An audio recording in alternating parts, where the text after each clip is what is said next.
Saudações!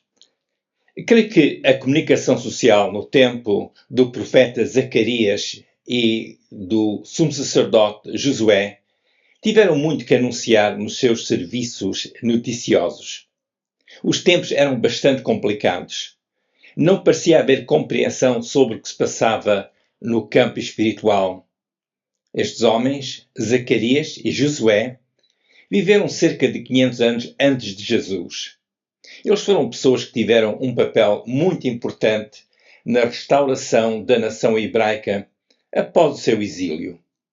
O profeta Zacarias, tendo recebido a revelação de Deus, ele a compartilhou com os seus concidadãos. Deus estava a fazer uma obra de imensa glória. Da parte das pessoas, era necessário elas atentarem para as profecias e afirmar a sua fé em Deus. Como iremos ver neste segmento, o próprio diabo fez a sua obra de oposição. Porém, Deus não permitiu que a sua vontade maligna fosse avante. Deus continuou a fazer a sua obra, que era a vinda de Jesus, o Salvador. Jesus vinha aí ao mundo. O que Deus tinha iniciado muito tempo antes, ele continuava a velar por essa mesma obra que se mantinha em desenvolvimento. Esta obra era a vinda do Salvador ao mundo, que no tempo do profeta Zacarias estava sob uma enorme opressão.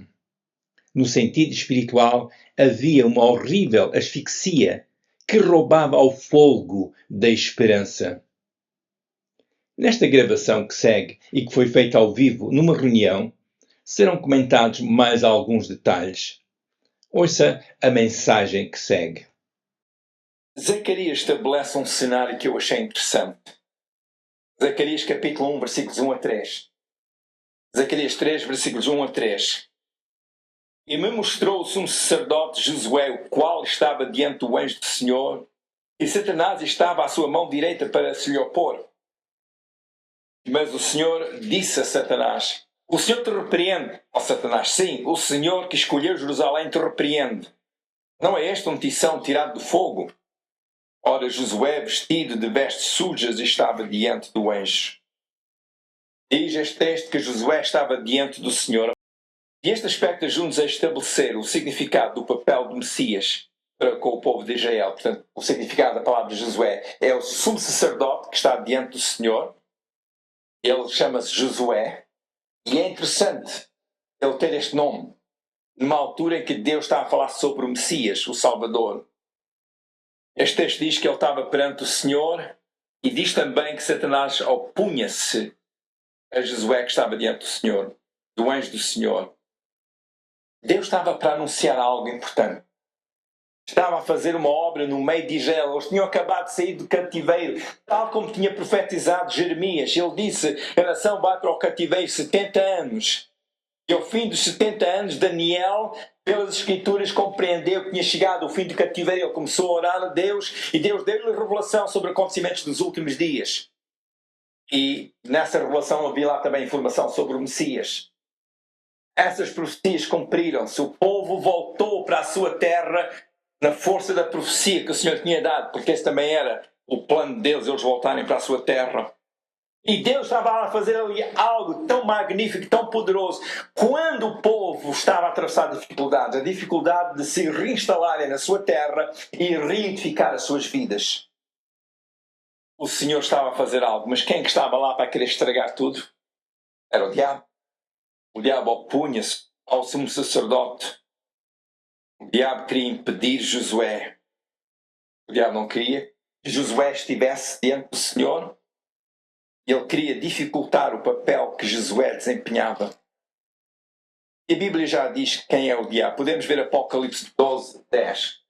Apocalipse 12, 10. E ouvi uma grande voz do céu que dizia: agora chegada está a salvação e a força, e o reino do nosso Deus e o poder do seu Cristo. Porque já o acusador dos nossos irmãos é derribado, o qual diante de nosso Deus os acusava de dia e de noite. Quem é o diabo? É um acusador. O que é que o diabo foi fazer à presença de Deus? contava Josué, opor-se, fazer frente, dificultar a vida, criar obstáculos, argumentar contra Josué. A Bíblia mostra-nos que o diabo realmente está à procura dos defeitos dos filhos de Deus para depois os acusar. O que é que o Senhor disse aos discípulos na noite em que ele foi traído? O diabo vos pediu para vos cirandar. Ele exigiu. A intenção do diabo é impedir que os filhos de Deus não vivam na abundância e enriquecedora graça de Deus. A abundância da graça de Deus, esta graça que nos enriquece. Isso é que o diabo quer impedir. Quando Deus está para fazer alguma coisa, o diabo põe-se lá no meio para impedir. E ele vai à presença de Deus para falar sobre este assunto, para impedir o que Deus quer fazer. O Senhor, porém, não aceitou. E o próprio Senhor disse ao diabo: o Senhor te repreende. A expressão "o Senhor te repreende" é repetida. É dita 2 vezes. Mostra que o Senhor nem sequer queria debater o assunto com o diabo. Na Bíblia, quando uma coisa é repetida, é para mostrar que é enfático, é importante. Está a dizer: olha, eu estou a repetir isto, é para saberes o que é. É assim que vai ser. E o Senhor repreendeu o diabo 2 vezes. O Senhor não iria debater este assunto com o diabo. A expressão é repetida, mostrando assim a realidade do que o Senhor estava a fazer na vida de Josué, ou a realidade da sua obra através do sumo sacerdote Josué. O Senhor estava determinado a fazer uma obra poderosa e não aceitou que o diabo fosse impedir. O efeito da repreensão do Senhor foi parar aquilo que o diabo queria fazer. Porque quando o Senhor repreende é para parar mesmo. E o diabo queria perturbar e Deus impediu. Porque esta é uma obra de Deus. A obra da nossa salvação é obra de Deus. E o diabo não impediu. O diabo bem tentou. Quando Jesus nasceu, o que é que Herodes mandou fazer? Matar todas as crianças lá de Belém, de 2 anos para baixo, para ver se apanhava Jesus. Mas já Jesus tinha sido levado pelos seus pais para o Egito, porque o anjo do Senhor disse: tira daqui, vai com a sua mãe, vai com a tua mulher Maria, com o menino. O diabo tanto fez para impedir Jesus, até ao ponto de Jesus ter ido à cruz. O diabo fez tudo o que pôde, mas Deus não o deixou vencer. A nossa confiança em Deus está nesta verdade, que aquilo que Deus disse, Ele vela pela sua palavra para a fazer cumprir, e o diabo não vai vencer. Porque esta é a vontade de Deus, a nossa salvação, a nossa redenção. O templo de Jerusalém estava destruído, a função sacerdotal conheceu barreiras, o povo, vendo a sua cidade em grande cidade, e o profeta descreve Josué como estando vestido com roupa suja, evidência de pecado. E Deus não viu nesta situação uma plataforma em que o diabo se podia firmar. Porque o que dá força de acusação ao diabo é o pecado dos filhos de Deus. Quando alguma coisa corre mal, não sabia, nós fazemos o mal, o diabo começa a falar: estás a ver, estás a ver? E ele diz que é teu filho, estás a ver, estás a ver? Ele é um acusador. Dia e noite está a acusar os filhos de Deus. E Josué estava com roupa suja, representando o pecado diante de Deus. E a Bíblia diz para nós não darmos lugar ao diabo. Efésios 4:27. Efésios 4:27, para nós não darmos lugar ao diabo. E foi o que Deus fez. Não deu lugar ao diabo, não deu plataforma ao diabo, não deu oportunidade ao diabo. De onde é que nós aprendemos a verdade de nunca dar lugar ao diabo? É da própria palavra de Deus. Aquilo que Deus faz. A força que estava em operação naquele dia, naquele tempo, como é ainda hoje, foi a força que o diabo quis derrotar. Que força era essa? Era a força daquilo que Deus tinha prometido a Abraão, que nele seriam benditas todas as nações da terra. Era a obra da redenção da humanidade. De facto, a nação de Israel tinha pecado e tinha quebrado a sua aliança da lei com Deus. Mas a aliança que Deus fez com Abraão não foi uma aliança da lei, foi uma aliança de fé. Abraão creu em Deus e ele foi justificado. Deus o aceitou, porque ele creu e fez uma aliança com Abraão. E essa aliança, reparem, não foi na base da lei. A aliança de Moisés foi na base da lei, que o povo tinha que guardar a lei. Essa lei eles não guardaram, eles quebraram essa aliança. Mas a aliança com Abraão não foi anulada, não foi quebrada. E era na força dessa aliança que Deus estava a operar. A obra de Deus em relação ao seu povo foi realizada na força do seu amor para com o seu povo e na força das suas promessas feitas a Abraão, que creu no Senhor. O diabo bem quis usar o facto da fraqueza, que eram as vestes sujas de Josué, que representavam pecado e imundícia, para construir o seu argumento contra o povo de Deus. Porém, Deus estava firme na obra da redenção da humanidade. E quando é pela fé nós nos aproximamos de Deus, Deus não está a ver os nossos pecados como se fosse a quebrar uma lei, que tivéssemos quebrado uma lei. Não, Deus aceita todo aquele que tem fé em Deus. Deus justifica, Deus perdoa, restaura aquele que tem fé em Deus. E o que Deus estava a fazer naquele dia era preparar o caminho para o nascimento do Messias. Mesmo que o povo tivesse com as suas roupas sujas de pecado. Porque Josué, como sumo sacerdote, representa o povo diante de Deus. O Senhor tinha escolhido Jerusalém. Não é esta um tição tirado do fogo? A palavra tição indica um tipo de carvão, madeira que já está a arder, já está quase consumida no fogo. Portanto, uma brasa já quase consumida. E o Senhor, é como se disse, eu tirei Jerusalém de lá. E diz Zacarias capítulo 1, capítulo 2, ambos os capítulos está referido que o Senhor escolheu Jerusalém para pôr lá o seu nome, para fazer lá a sua obra de redenção. Foi em Jerusalém que Jesus morreu na cruz do Calvário. Deus que escolheu Jerusalém, Ele diz, eu tirei-a do fogo. O destino de Jerusalém não estava no seu fim. A obra do templo seria reativada. O templo foi construído no tempo do profeta Ageu. Hoje podem ler. O profeta a encorajar o povo a voltar a construir o templo, e Deus fez uma obra, e depois houve uma profecia que foi a seguinte, que a glória daquela casa seria maior que a glória do templo de Salomão.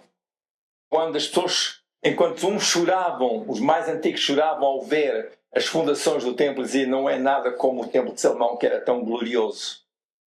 Tão rico no seu adorno e nas suas obras de arte. Aquele segundo templo, em termos de arquitetura, de beleza, não se comparava com o templo de Salomão. Porém, o Senhor disse, a glória deste templo será maior que o templo de Salomão. Porquê? Porque naquele templo, entrou o Senhor Jesus. E as coisas tinham que estar já no seu lugar. Porque vinha Jesus, o Natal aproximava-se. E o povo tinha que estar pronto. Povo que regressou da Babilônia, que estava a reconstruir as suas vidas, precisou de encorajamento. Nós vivemos num mundo onde o pecado é praticado à luz do sol, onde nós temos que escolher os nossos passos para não cair nas ratoeiras do pecado que estão sempre à nossa volta. Podemos olhar para estas passagens e receber ânimo para nós mesmos. O Senhor falou. O Senhor decretou, o Senhor cumpriu e ainda continua a cumprir. E isso para mim é ânimo, é encorajamento. É o descanso que Deus dá a cada um de nós. E aquilo que Ele começou, Ele continua a cumprir. Porque ela, pela sua palavra, para a fazer cumprir. Olhando para trás no tempo de Zacarias, até ao nascimento de Jesus, podemos compreender como de facto havia uma enorme luta. As nações no Médio Oriente, a Europa e o Norte da África estavam num estado de constante agitação social, política e militar. O Império da Babilônia foi vencido pelo Império Medo-Persa. Pouco depois levantou-se o Império Grego, o que também contribuiu para o transtorno social, económico e, em especial, familiar. Após o Império Grego, levantou-se o poderoso Império Romano. Em toda esta agitação podemos também perceber como terá sido tão pesado o ambiente espiritual. O profeta anunciou estes e outros acontecimentos. Por ele, Deus mostrou que, embora o mundo estivesse como que num redemoinho que não parava, que as profecias estavam sendo cumpridas. As obras dos seres humanos confirmavam o seu enorme esforço para garantir as suas investidas e implantar os seus respectivos impérios. Porém, Deus continuava a velar pela sua palavra para a cumprir. No tempo do sumo sacerdote Josué, que foi abertamente afrontado pelo diabo, a única esperança que havia, esta só podia ser sustentada pela fé de que as promessas de Deus eram seguras e que seriam cumpridas. Segundo a aliança que Deus fez com Abraão, todas as famílias da terra seriam abençoadas. Deus confirmou estas promessas proféticas com a vinda de Jesus ao mundo. No meio das incertezas evidentes naquela ocasião, a graça de Deus continuava a ser manifesta mediante a sua obra. No plano de Deus, a promessa do nascimento do Salvador estava para ser cumprida.